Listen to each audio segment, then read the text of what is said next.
Hello Okay. and welcome to Be More Unfiltered, and we're having conversation about health in general. And this is Rukat Mafu with R&D Associates of Baltimore, and I am with Jonathan Moore, one of my longtime colleagues, and Bunting Neighborhood Leadership Program fellow graduates when I was leading that program, and just a colleague overall. And it's a pleasure to have you with us today. So, Jonathan, briefly tell us a little bit about who you are, where you're from. That's always, I've always get stumbled with that question. Yeah, thank you, Rupka. I really appreciate it. I'm from the planet Earth. Be more specific, Baltimore. Born and raised. Traveled around the country for work. Traveled around for military. I am a curious individual that loves trying to figure out problem solution for people that are in considered low income community or ALICE communities that make less than $39,000 per household, because I think that they shouldn't be excluded from technology. Because I think that the transaction that people play with people that live in certain communities, I think is unjustified. And I kind of think that it sucks. So instead of just complaining and protesting, I try to just use my thought process to how do I leverage what I know in technology and how do I make that bridge so people aren't left behind and they can use that as a way of competing. And to not be just a transaction to the much larger picture, but also to look at the value of them being a producer and potentially moving from production to ownership. Okay, very good. So, you are working diligently to address the digital divide, and you've been working on that for a long time and building the capacity of Baltimoreans so that they can generate great income, and not just livable income, but great income based on the technology capacity and training and support that you provide. So thank you for all that you do. And I know there's been a lot of up and down with that, but you're diligent and you stayed the course to with your company. Well, no, I think you changed that, right? No, it's still Rowdy Orbit. We just changed Okay. the name to a URL. And everyone thinks that we changed the name, but we just added a dot between the B and the I. So it comes across as rowdyorb.it, but it's still Rowdy Orbit. Okay, Rowdy Orbit. I love that name. Okay, so Jonathan, separate from your journey in the tech industry, you recently had a different kind of journey, focused Oh, yeah. on health challenges. hmm So tell us a little bit about that journey and how different was the journey that you experienced in the tech? But tell us about your health journey, your health challenges as a diabetic. Yeah, so I just recently found out, well, going through this process over since 2021, that I have this thing called Charcot. And Charcot is a rare genetic disease for people who are insulin dependent. And it's supposed to happen to like 1% of the people in the world, where your diabetes melts the bone in your feet and it causes a type of elephantitis to a point where, in my case, it melted the bones in my foot. It would look like the middle of it looked like peanut butter brittle. And then when it hardened, it creates this bell curve. And then when it created this bell curve, um, it just wind up eroding between the eroding the tissue, the skin, and the muscle to a point where it would cause foot ulcers. And so every year for the last since 2021, I've been hospitalized for a month and a half for foot ulcers, and I wound up getting uh, three types of infection, MRSA, staph, and it's always some other type of infection. And so that caused me to be in the hospital for about a month and a half, in and out of the hospital. Then I wound up going home to recover, and getting two types of antibiotics via IV for 3.5 months. So for 9 months, I'm just recovering. And so it's happened around the same time every year. And no one knows what causes Charcot. It just happens. And so I've had 8 surgeries on my right foot. And on my left foot, just recently, I've had three amputations on my left. So I have a below the knee amputation, where they went in, they had no other choice but to go take my foot. It was either you can either we can take your foot away and amputate it, or you can die within a year because of the infection. It was, you know, the only choice that I had was either I can say yes and live, or I can say no and die. And by the time that happened, over 5 years, you just get used to the smell, the weight of infection, how it just wears down the body, and how you just slow death. That's all it is. It's a slow death. And you just get used to being in pain, and you just get used to everything it's causing to a point where you're just like, this is my life. And so now, when I was in the hospital, and like seven doctors came in, and you're like, okay, this is not a wellness check. This is a serious conversation. Mm. And they all came in with this Seven look in their doctors. face. Wow. Huh? You Yeah, said yeah, seven doctors. Wow. yeah, yeah. And they said, okay, well then, they said it as delicate as they wanted to, as they meant to say.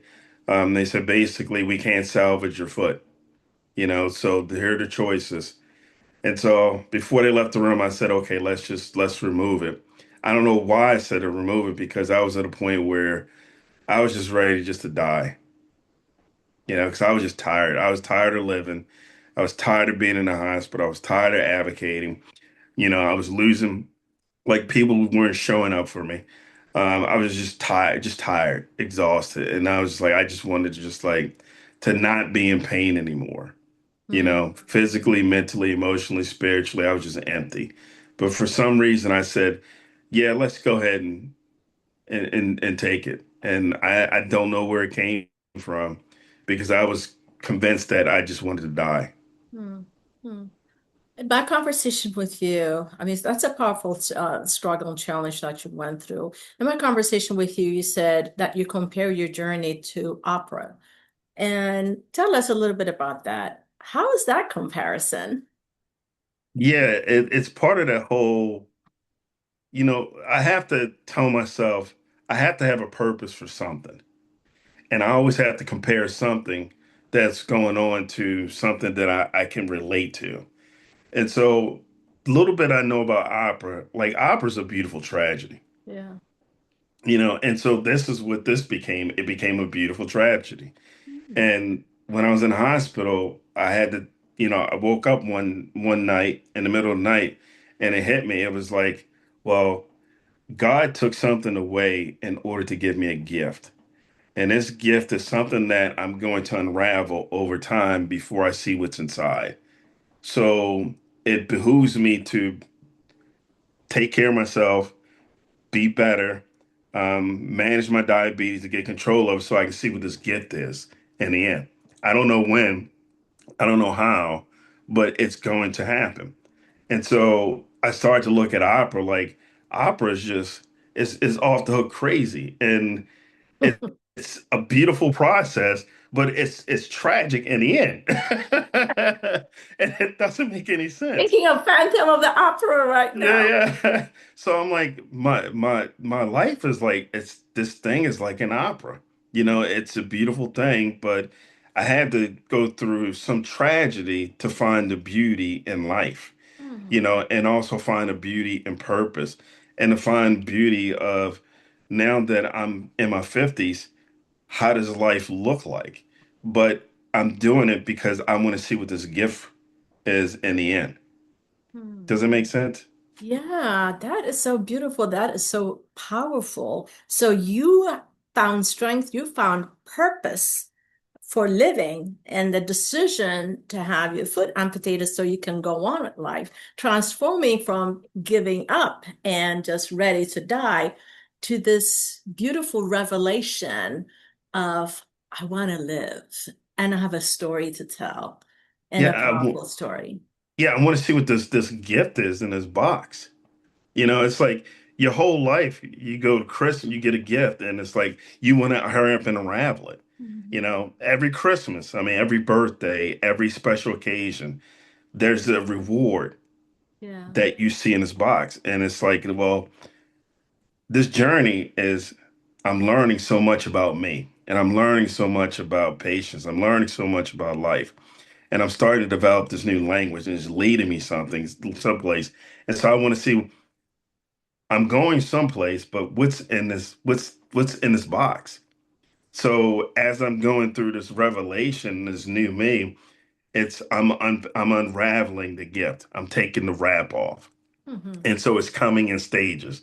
And so it's become this beautiful tragedy that I had to learn about in order to Beautiful get to this tragedy. thing. Yeah, this thing called a gift. And so it's become this exciting I just it's like an experiment on me, you Yeah. know, and it's something I never saw. It's something that I never knew the language for. Mm. It's something that I didn't believe in. It's something that I had no idea that was in the cards for me. Now that I'm starting to see it and really learn these things, it's like happiness is different, way different. You know, Yeah. I had to go through this tragedy to understand what this new revelation of happiness is about. Yeah. And it's amazing. That's interesting. And you call it a beautiful tragedy, which sounds like an oxymoron. I mean, Yeah. there's beauty in tragedy. That's what I'm thinking. I should share that. But I know. that's really beautiful. I love that. I'm gonna Mhm. keep that in my mind. And I know throughout your journey, the 5-year journey, we talked frequently, and often it was about health advocacy. You had to do Mhm. a whole lot of health advocacy. You have to Oh learn my a goodness. lot about the disease that you have. But knowing you during the time I spent with you at a Bunting Neighborhood Leadership Program, I remember you were always a curious one in the leadership program, always wanting to learn more, always trying to figure, and Yeah. always telling people, quiet, let's listen what's being said. Mhm. So um, tell me about your health advocacy and tell me about perhaps how leadership training may have influenced your skill to advocate for yourself because it was a challenge navigating your way through the complexities of the health system. Yeah, I mean, the first thing was the confidence to be at the table. That's first and foremost. Because anytime someone would tell me who had a certain level of expertise, something, you just believe it because you're like, they know it all. And then you start asking questions, you're like, no, you can't explain how we start here and how we got here. You know, you can't explain that. And so if you can't thoroughly connect the dots, then there's some fallacy someplace. There's a gap that needs to be filled and there's knowledge. And so I started to question physicians. You know, they say, okay, well, you got to take this pill. It's like, well, what does this Oh, pill do? question physicians. Okay. Yeah. I started to question them. And I got one point, I knew I was being a great pain in the ass when it's the one doctor said, you're nothing but a YouTube doctor. Ooh, I was ooh. like, okay, bet, challenge. Oh, wow. Yeah. You love that challenge. Yeah. I said, okay, all right. Yeah. He's like, you're nothing but a YouTube doctor. So he came in one day because I was asking him because what he was telling me about he was equating my high blood pressure to my diabetes, and I was equating it to my environment. And I said, okay, well then you guys are putting me in a closed off room with no windows. I'm only getting 2 hours of sleep and intervals in 2 hours, and every 2 hours I'm being woken up. You're always poking me. You know, it's a stressful environment with no natural light, and you're constantly throwing things at me. And of course, it's a stressful situation. Of course, my blood pressure is going to be a little bit higher, you know, because when I'm at home and I'm more at peace, this is my blood pressure. So I was making the environmental conversation, and he was making the health argument, and so we clashed. You know, we clashed. And so what I did, being in Bunting, I learned how to advocate the proper way of advocating. And I learned how to work within systems. So I started to complain within his systems to write documentation that he wasn't explaining this properly and how the environment contributed to high blood pressure and stress. Yeah. And obviously, supervisor talked to him. He talked to his interns, and he tried to turn his interns in on me, but always bring in the black interns to say what he said, but using their voice, but using his language. I'm like, no, that don't play out. Don't be slick.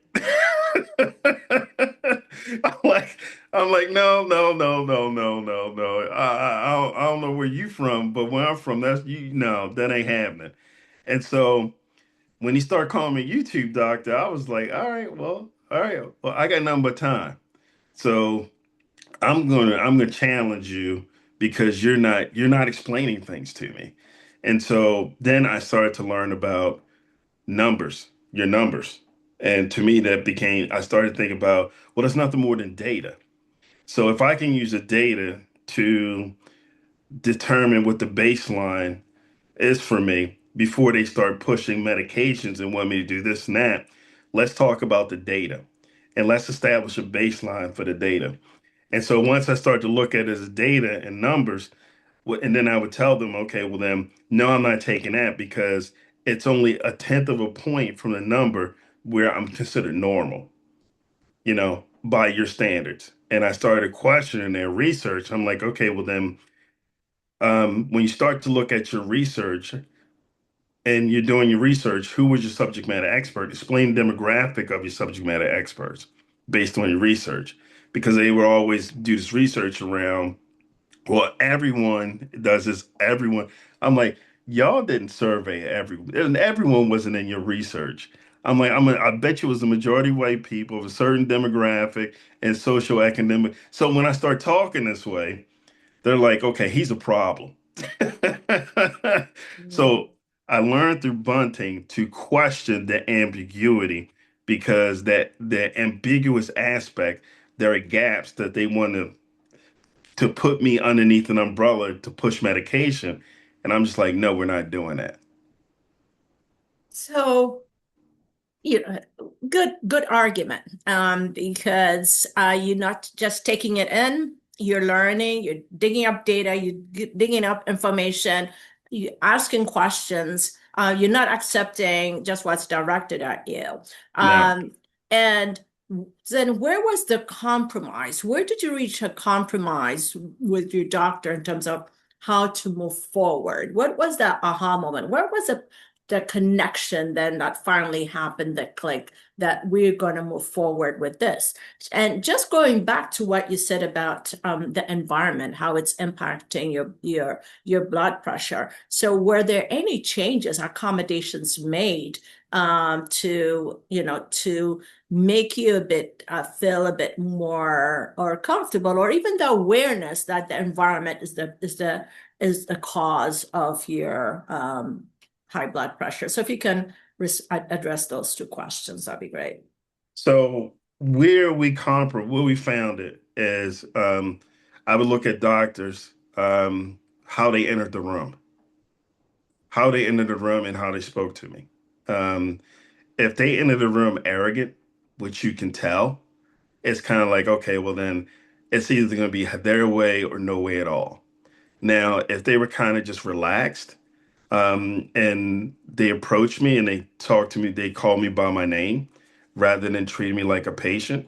And when they would come in, they would just kind of just have a seat and be relaxed, Mm. you know, and they would set the stage. Mm. Then it became, and they came across as like, here, we're a team. I'm here to collaborate. So let me educate you first while I'm making this decision rather than telling you. So that way you can fully comprehend where I'm coming from. I see. And we would have a conversation and they would allow me to ask them questions rather than, you don't need to worry about that. That's not part of the plan. It became a collaborative relationship. Mhm. And so when it became a collaborative relationship Yeah. and it became less stressful, Mhm. and it wasn't them dictating what I should and shouldn't be doing based on being off by a tenth of a point or not, it's like, okay, well then, all right, well then I trust you. Okay, well then that makes sense. I understand. I'm less stressed. But and it's usually I found that the people, the individuals that I got that treated me that way were some older white men, but a lot of black women. Not just from women from Africa, but African American women who Mm. were doctors and physician's assistants.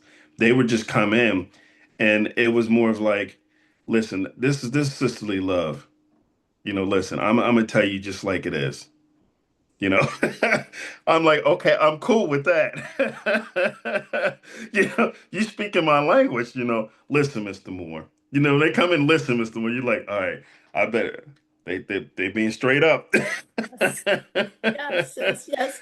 Great, You great know, bedside manners is really pretty much what you described. That's what you wanted, a little bit of a relaxed doctor approaching you. The approach is very, very important, and the dialogue is very important. Having you yeah. as a partner in processing what's going on with your health instead of directive kind of information, and hmm then you need this treatment. So you've made that really clear. Well, wonderful. So But let me answer yeah. your second part of that question. Mhm. And what was important for me was I had to accept my situation Mhm. and realize that I'm going to be here for a minute. Yeah. you know. Yeah. And if I continue to be confrontational, it's not going to be beneficial to myself. No. So I had to find ways to make there are doctors that I just didn't get along with, which is fine. There's staff that I didn't get along with, but the ones that I did, I made sure that, I'm not a threat. I'm not here to be a jerk. I'm not here to make your life any harder than what it is. Yeah.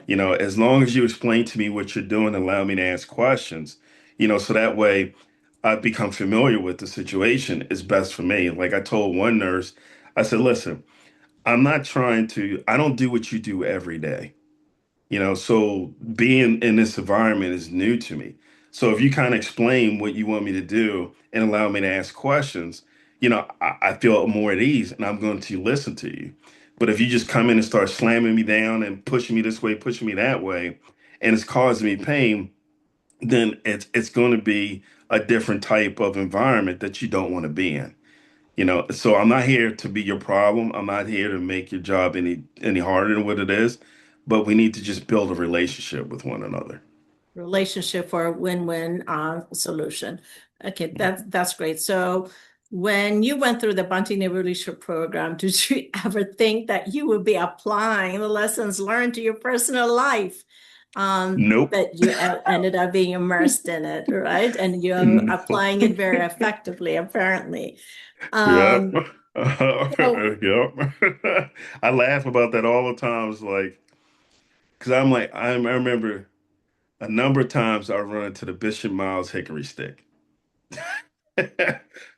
Those who know, we had our turn, and I'm sitting there in the hospital sometimes, especially when it's on, and I would hear like lessons I learned in bunting from you, from Billy Malcolm, from Bishop Douglas Miles, people that would come in and talk, and just like, and one thing that always went through, carried over in transition is like, okay, the relationship. How are you going to build a relationship? And so I had to take onus of how I would engage people to have a relationship. There's some people we were not going to have a relationship. It was not going to be collaborative.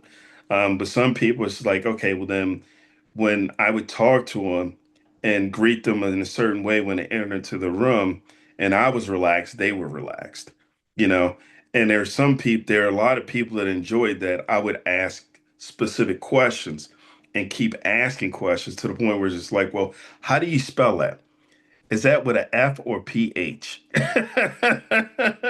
you know, you know, because I'm like, if I'm gonna be here, I'm gonna just pick up some Scrabble words or something. yeah, yes, yes, So yes.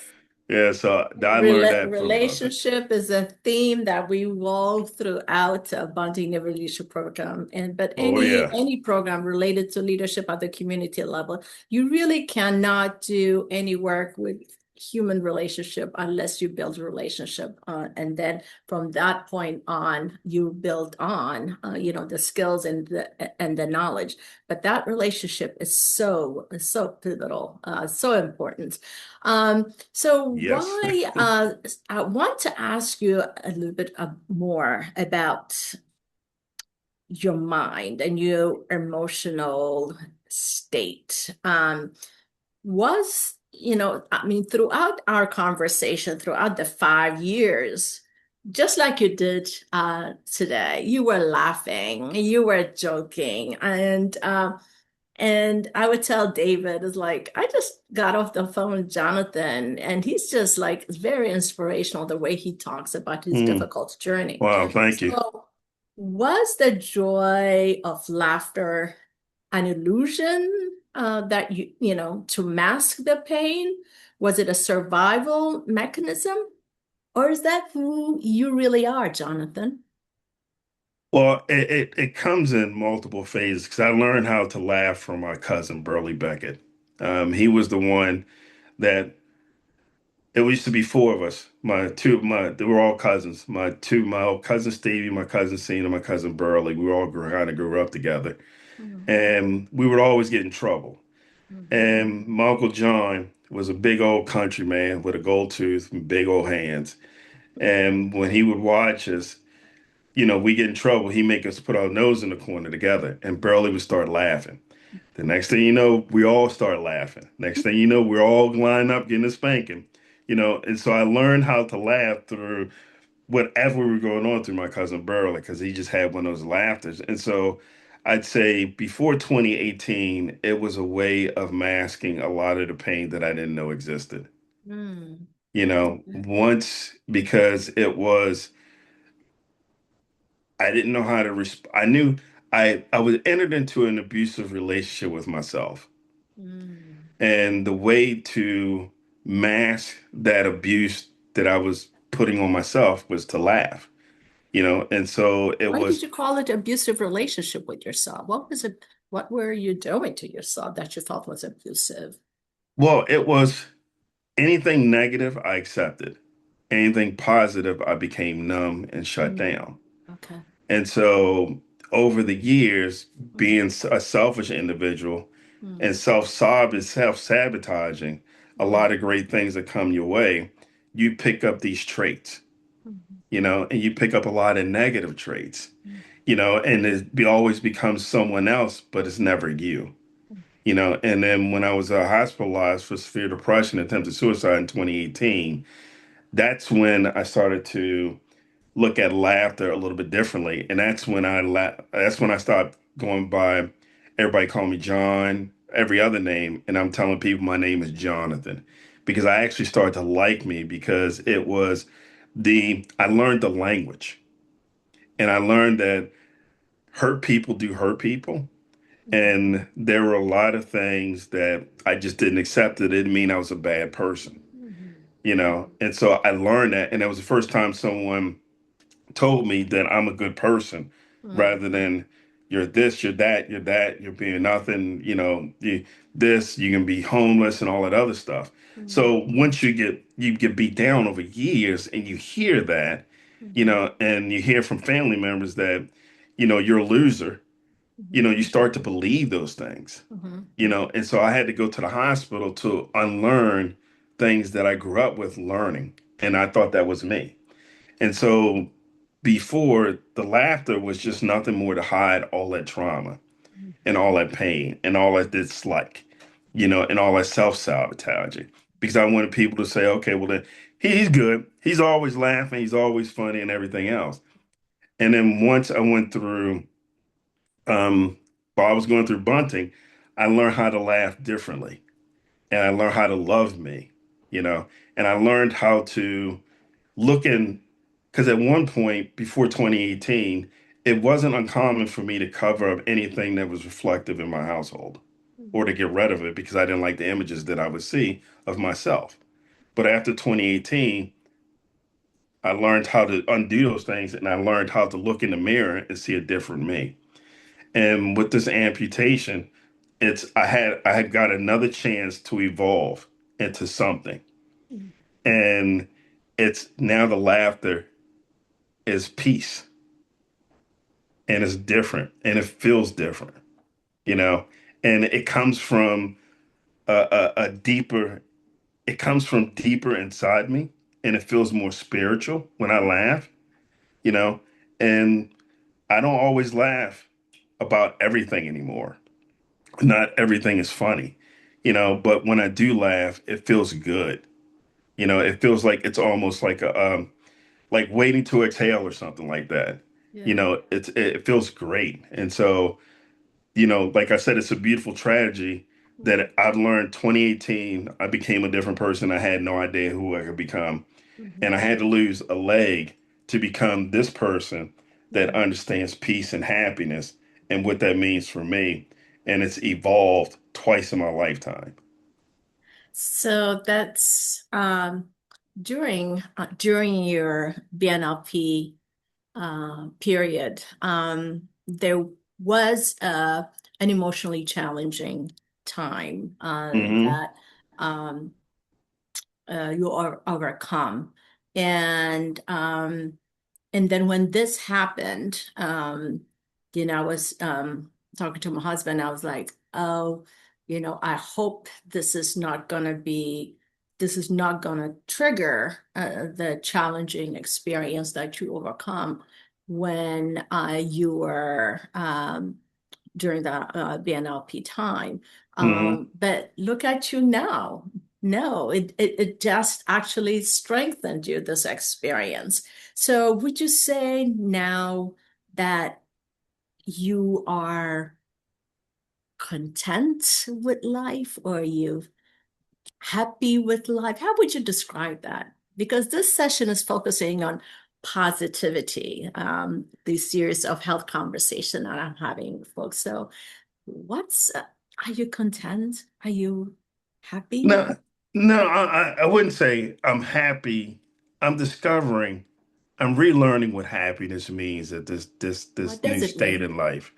Mhm. I'm still trying to figure that out, you know. Yeah. And you know, What's it's content? Yeah. yeah, it's not really. It's Mm. because this is a journey that's taken me someplace, like I said, to Yeah. open up that gift, and I have no idea what that gift is. Uh-huh. And it's exciting because it reminds me of when I first got my driver's license. Um, I used to call up a friend, we have a map, and I'm like, okay, let's see where this road leads. And we have no idea where it leads. And we drive into the point where at some point we got to turn around, we got to go back. And we wind up in another state, you know. But we go to the gas station to get food, drinks, and then have our cassettes and then turn around and come back. And this is like that same thing. You know, it's life, you know, and it's the happiness that I feel now, and the joy that I feel is more inner and it feels good on my soul, you know, and it feels good in my body. You know, even the food tastes differently. Um, Nothing really bothers me as much, you know, where it's the things that I used to be concerned about. If somebody talking smack, I'm like, I gotta confront. Like, I don't care. You know, Yeah. I I don't have to ever see you again in my life. you know, you know, those things don't bother me as much. And I've discovered peace. You know, and in the second stage, I use peace a lot. In the first stage, like listen, my life's in stages. You know, first stage before 2018, I never talked about peace. You know, I was a problem. You know, the second part, 2018, once I learned it, I became happier and I learned how to laugh different. And I started to think about this thing called peace. It was this thing called peace. You know, it's like, all right, well then, you know, what the hell is that all about? Yeah. This stage in life now, I'm like, I know what it means. And when I say it, I feel joy. I don't say it out of just a talking point, Hmm. you know, and it's just I sleep better. You know, when I sit here in silence, I don't mind the silence. You know, I'm comfortable with being by myself. You know, if I go out to dinner, I'll go out to dinner by myself because I don't mind. You know, I enjoy it. I enjoy the peace that I enjoy me, and I enjoy the time that I have with myself, you know. And it's not to a point where I don't allow people in my space and I don't like people in my space. It's Mhm. just like I can sit in silence and not wonder why I'm sitting in silence. Mhm. I can just be. Mhm. So so amputation is the Mhm. removal of part of your body, right? So Yeah. it's a drastic procedure. Um, so how was the adjustment to that, and where are you with that process, with finding your way, moving around with your prosthetics? It's it's you learn it's you learn how to walk again. The mechanics of walking, which is you learn how to be independent. Um, I'm methodical about every step that I take. Literally every step that I take. Mm, Um, I can't move, I can't move this way, that way. I've become one hell of a chair dancer. Um, you know, um, it's it's like it feels like an experiment, mm, because I'm relearning who I am, and mm, I'm relearning patience with myself. I'm relearning forgiveness with myself. I'm relearning just step and be deliberate in the way that you step. You know, be deliberate in the way that you move your prosthetic. Like what's blowing my mind now is phantom sensation, and then what that is, how it pertains to me is like I don't have like 6 inches below my knee. I don't have a calf, a foot, or nothing. But when I put on my prosthetic, my mind and nerve endings connect to say that I have a leg. So there are times that I'm sitting there and in my mind, I'm wiggling my toes. mm. And in my mind, I can feel my calf muscles tightening, you Wow. know? And in my mind, when I have my prosthetic on, I can actually feel the nerve endings at the bottom of my foot where I don't have a foot, you Wow, know? that's so powerful. Yeah, yeah, yeah, yeah, yeah. And so I'm relearning about the Mm, mind yeah, and the psychology of my thought process, yeah, which to me is fascinating, you yes. know, because I'm like, I didn't know I could do that. I feel like a mutant sometimes, Mhm. It's Yeah. like I'll look down and like, why in my mind am I wiggling my toes and I don't have a foot?